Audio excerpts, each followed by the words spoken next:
Welcome to my YouTube channel mega online classes. जैसा कि English grammar के पिछले वीडियो में क्या हो गया था, 44 नियम इंग्लिश रूल तक हो गया था।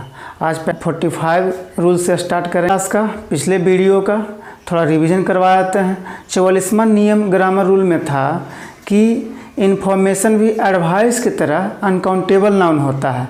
इसे भी आप प्लूरल बनाने के लिए पहले काउंटेबल बनाना पड़ेगा, तब उसके बाद प्लूरल बनेगा। तो काउंटेबल कैसे बनता था, ए पीस ऑफ उसमें जोड़कर, और ए पीस ऑफ को प्लूरल बना के समस्त का प्लूरल बना दिया जाता था। तो उसी प्रकार से 45वां नियम भी है कि ब्रेड भी अनकाउंटेबल नाउन होने के कारण इसे भी सिंगुलर माना जाता है। इसे भी आप प्लूरल बनाने के लिए पहले काउंटेबल बनाना पड़ेगा, फिर उसके बाद यह प्लूरल बनेगा। तो काउंटेबल कैसे बनेगा, ए लोफ ऑफ इसमें जोड़कर, क्या जोड़कर, ए लोफ ऑफ जोड़कर। ब्रेड में जब आप ए लोफ ऑफ जोड़ दीजिएगा तो तब वह काउंटेबल बन जाएगा। और जब काउंटेबल बन जाएगा तो सिंगुलर या प्लूरल आराम से बना सकते हैं। पहले नियम देख लीजिए। ब्रेड भी अनकाउंटेबल नाउन होने के कारण सिंगुलर रहता था। इसको काउंटेबल बनाने के लिए इसमें ए लोफ ऑफ जोड़ा जाता है, फिर उसी ए लोफ ऑफ को प्लूरल बना के समस्त का प्लूरल बना दिया जाता है। इसमें कोई टेंशन नहीं होना चाहिए। अगर ब्रेड में आप ए लोफ ऑफ जोड़ दीजिएगा तो वह काउंटेबल बन जाएगा, और जब काउंटेबल ही बन जाएगा तो दुनिया में कोई भी अगर काउंटेबल हो उसे हम सिंगुलर या प्लूरल आराम से बना सकते हैं। जैसे में अगर आप ब्रेड यूज कीजिएगा तो यह हमेशा सिंगुलर रहेगा। जैसे एग्जाम्पल में देखते हैं, अगर हम लिख देते हैं ब्रेड इज हॉट, तो इसमें कोई गलती नहीं है, क्योंकि अगर हम सिर्फ ब्रेड लिखें तो यह तो अनकाउंटेबल नाउन है, यह तो हमेशा सिंगुलर रहेगा। दुनिया में कोई भी अनकाउंटेबल नाउन हो वह सिंगुलर रहेगा। देखिए इसको काउंटेबल कैसे बनाइएगा, ए लोफ ऑफ जोड़कर। तो a loaf of bread is hot, यानी काउंटेबल तो हम बनाए लेकिन इसको सिंगुलर रहने दिए। काउंटेबल तो बनाए लेकिन इसके हम सिंगुलर रहने दिए। यहाँ तक भी कोई प्रॉब्लम नहीं होना चाहिए। देखिए इसे हम प्लूरल कैसे बनाएंगे।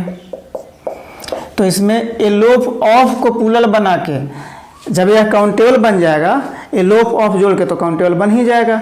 लेकिन आप जब ए लोफ ऑफ को प्लूरल बना दीजिएगा तो समस्त प्लूरल बन जाएगा। तो देखते हैं, जैसे हम 5 लिख दिए, 5 लोफ्स ऑफ ब्रेड। अब ये क्या बन चुका है, सिंगुलर बन चुका है कि प्लूरल बन चुका है? प्लूरल बन चुका है। क्यों भैया? क्योंकि 5 लोफ्स आप लिखे हैं। क्या लिखे हैं? 5 लोफ्स। तो यहाँ पे आर हॉट करना पड़ेगा, are hot. 5 loafs of bread are hot. चलिए अगला नियम देखते हैं। 46वां नियम में क्या है कि यदि एक प्रीपोजिशन के साथ 2 समान शब्द जुड़े हों तो वह हमेशा सिंगुलर रहेंगे। जैसे एग्जाम्पल में देखते हैं, यहाँ पे पहले रूल देख लेते हैं। यदि प्रीपोजिशन के द्वारा 2 समान शब्द जुड़े हों तो हमेशा सिंगुलर रहेंगे। देखिए जैसे एग्जाम्पल आप लिखते होंगे, कभी कभी देखे होंगे कि डोर टू डोर हमेशा लिखा रहता है।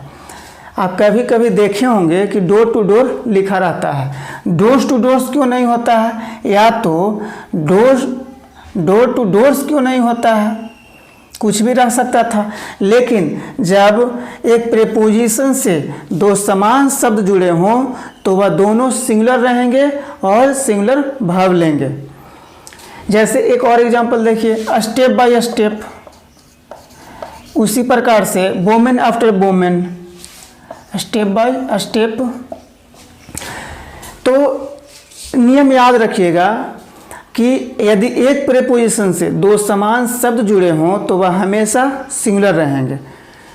यदि प्रीपोजिशन के द्वारा 2 समान शब्द आपस में जुड़े हों तो दोनों सिंगुलर रहेंगे। चलिए इस पे क्वेश्चन देखते हैं, प्रीवियस ईयर का क्वेश्चन। चलिए क्वेश्चन देखते हैं कि women after women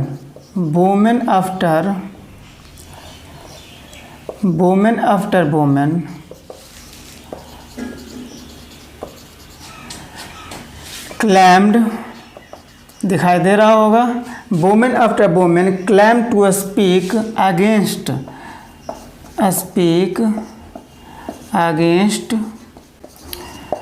present situation कहता है कि women after women claim to speak again the present situation of Bihar in the meeting. इसका हिंदी क्या होता है कि बैठक में महिला के बाद महिला ने बिहार के मौजूदा हालात के खिलाफ बोलने का दावा किया।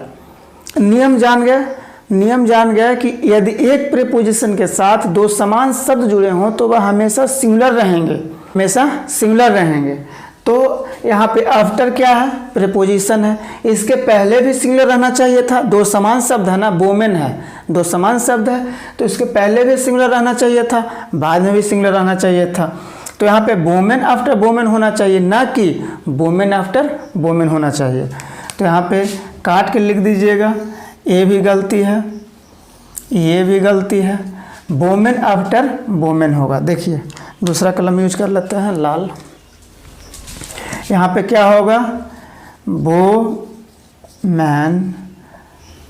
आफ्टर वोमेन होगा। चलिए, वोमेन आफ्टर वोमेन होगा। क्यों होगा? समझ गए होंगे कि यदि एक प्रीपोजिशन के साथ दो समान शब्द जुड़े हों तो वह हमेशा सिंगुलर रहेंगे।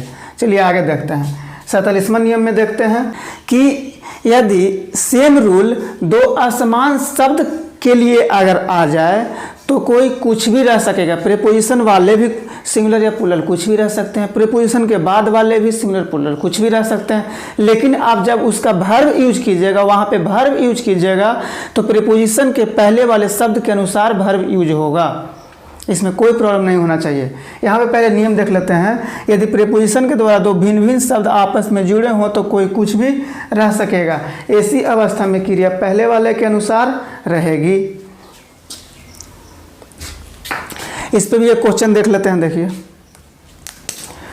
इन 2009 द लार्जेस्ट रेमिटेंस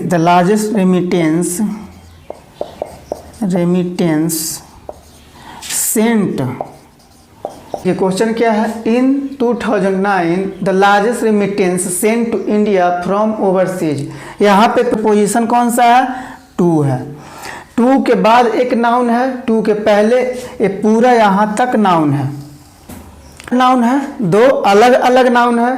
तो यहाँ पे हम कैसे बनाएंगे? रूल के अनुसार, यानी दोनों कोई कुछ भी रह सकता है, प्रीपोजिशन के बाद वाले भी कुछ भी रह सकता है, प्रीपोजिशन के पहले वाले भी कुछ भी रह सकता है, उससे हमको कोई प्रॉब्लम नहीं है।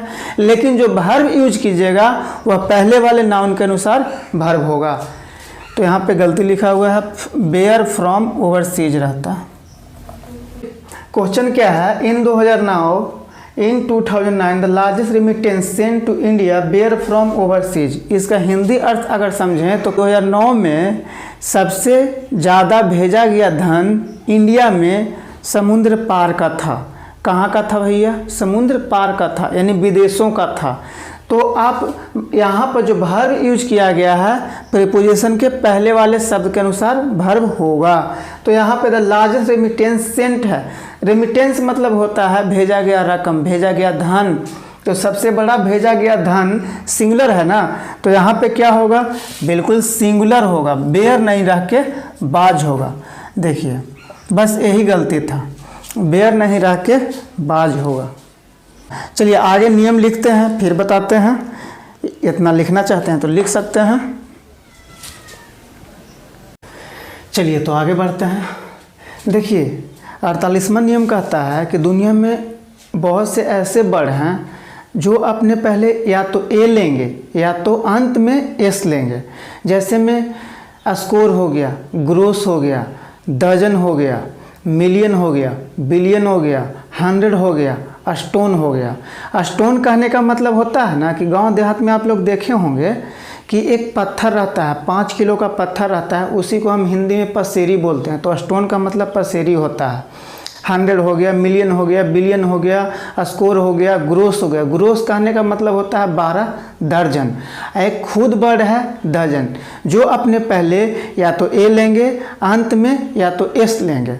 जैसे पहले नियम देख लेते हैं कि score, gross, stone, dozen, 100, million, billion अपने पहले या तो ए लेगा या अंत में एस लेगा। जैसे एग्जाम्पल देखिए, आप लिख सकते हैं ए डजन। अगर इंग्लिश में इसको कहीं लिखने का ज़रूरत आ गया तो या तो आप ए डजन लिखिएगा या डजन्स लिखिएगा, या बिना अपने पहले आर्टिकल ए या तो एस लिए हुए नहीं रह सकता है, या तो डजन्स बोलिएगा। बिल्कुल समझ गए होंगे, बहुत सिंपल सी रूल है होंगे। 49वां नियम देखते हैं। थोड़ा आपको आज टाइम के बारे में बता देते हैं। पहले 49वां नियम देख लेते हैं। यदि अंश और पूर्ण एक साथ आए तो पहले अंश आएगा, बाद में पूर्ण आएगा। समझ में नहीं आया होगा तो देखिए, टाइम के बारे में थोड़ा जान लीजिए कि मान लिया जाए यह घड़ी है। क्या है भैया? यह घड़ी है। तो इसको 4 भागों में हम बांट देते हैं, यानी 4 भागों में बिल्कुल सर्कल की तरह बांटे हैं। इसको हम एक पार्ट को क्वार्टर बोलेंगे, दूसरे पार्ट को भी क्वार्टर बोलेंगे, तीसरे पार्ट को भी क्वार्टर बोलेंगे, यानी एक 4 भाग में बांट दिए, यानी चौथाई भाग कर दिए। घड़ी का हम चौथाई भाग कर दिए, चौथा भाग कर दिए। तो एक चौथा भाग को आप क्वार्टर बोलते हैं ना, क्वार्टर बोल दीजिएगा। तो मान लिया जाए आपसे कोई पूछे कि भैया टाइम कितना हुआ है, आप मान लिया जाए 9:45 बजा है, तो आपको इंग्लिश में उसे कैसे बोलना है? 9:45। मान लिया जाए 3:15 बजा है तो 10:15। तो इसमें क्वार्टर क्या है? अंश है, और 10 क्या है? 3 क्या है? पूर्ण है।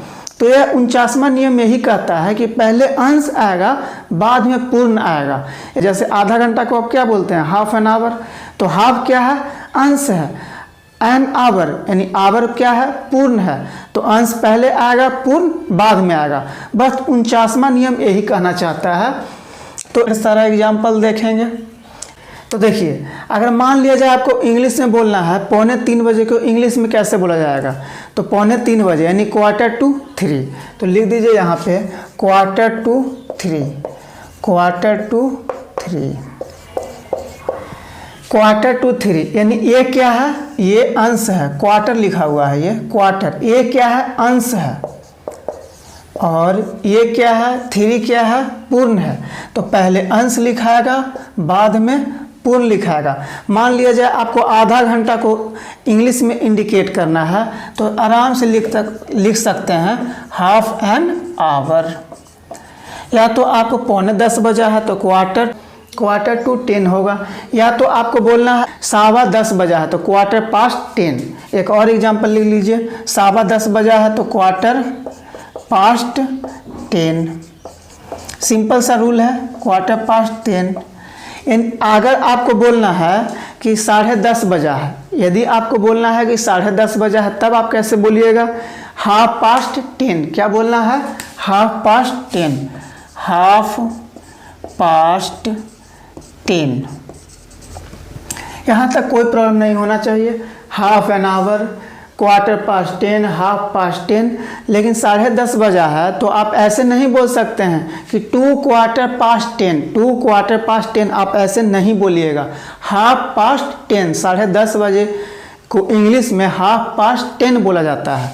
चलिए अगला नियम देखते हैं। अगला नियम है कि उपरोक्त सभी, ये सब जो अंश और पूर्ण वाले, यही सेम रूल उपरोक्त सभी में यानी सेम रूल में यदि एंड आ जाए, आपको एंड जोड़ना हो तो पहले पूर्ण आएगा, बाद में अंश आएगा। जैसे 1.5 घंटा को आप कैसे बोलिएगा?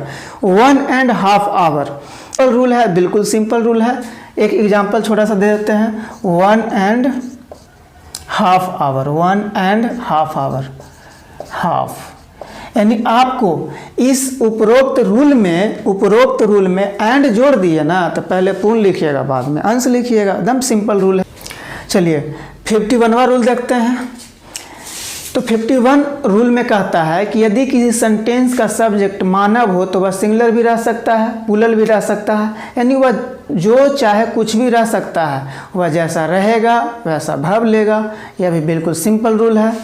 चलिए तो पहले पढ़ लेते हैं। यदि वाक्य का सब्जेक्ट मानव हो तो वह सिंगुलर भी रह सकेगा और प्लूरल भी, जैसा वह रहेगा वैसा वर्ब लेगा। देखिए एकदम सिंपल रूल है, कोई टेंशन नहीं लेना है। इस पे भी कुछ एग्जांपल देख लेते हैं। The teacher is teaching, the teacher is teaching, teacher is teaching. यानी कहने का मतलब है कि शिक्षक पढ़ा रहे हैं, द टीचर इज टीचिंग। ये क्या है, सब्जेक्ट क्या है, इस सेंटेंस का सब्जेक्ट क्या है, मानव है, मानव है, ठीक है। सब्जेक्ट, सेंटेंस का सब्जेक्ट क्या है, मानव है। तो यह सिंगुलर बना दिए। अब एक प्लूरल वाला एग्जांपल दे देते हैं, जैसे में स्टूडेंट्स आर रीडिंग। प्लूरल वाला एग्जांपल, स्टूडेंट्स आर रीडिंग। तो इसमें भी, इस सेंटेंस में भी सब्जेक्ट क्या है, मानव है। तो वह सिंगुलर भी रह सकता है, प्लूरल भी रह सकता है। सिंपल है, टेंशन नहीं लेना है, एकदम धीरे धीरे पढ़ते रहना। लिख लीजिए और नियम बताते हैं। चलिए तो आगे बढ़ते हैं। देखिए 51 नियम तक ख़त्म हो गया। 52 नियम क्या कहता है, ये देख लेते हैं। तो 51 नियम में क्या था कि यदि कोई सेंटेंस का सब्जेक्ट कोई मानव हो तो वह सिंगुलर भी रह सकेगा, प्लूरल भी रह सकेगा, जैसा वह रहेगा जैसा भाव लेगा। तो उसी प्रकार से 52 नियम भी है, 52वां नियम भी है कि यदि वाक्य का सब्जेक्ट कोई वस्तु हो तो वह सिंगुलर भी रह सकेगा, प्लूरल भी रह सकेगा, जैसा वह रहेगा जैसा भाव लेगा। इस कहने का मतलब है कि सिंगुलर रहेगा तो सिंगुलर भाव लेगा, प्लूरल रहेगा तो प्लूरल भाव लेगा। सिंपल सा रूल है। जैसे में इसमें एक एग्जाम्पल देखते हैं कि हमको सब्जेक्ट क्या रखना है, हमको सब्जेक्ट क्या रखना है, वस्तु रखना है। और वह सिंगुलर रहेगा तो सिंगुलर भाव देंगे, प्लूरल रहेगा तो प्लूरल भाव देंगे, कोई टेंशन नहीं है। तो देखिए, द कंपनी हैव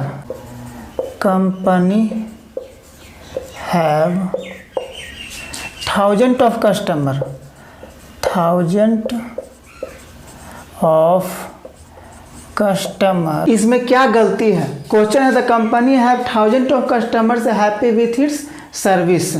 इसका हिंदी मतलब तो आसानी से समझ गए होंगे, कोई हार्ड तो है नहीं।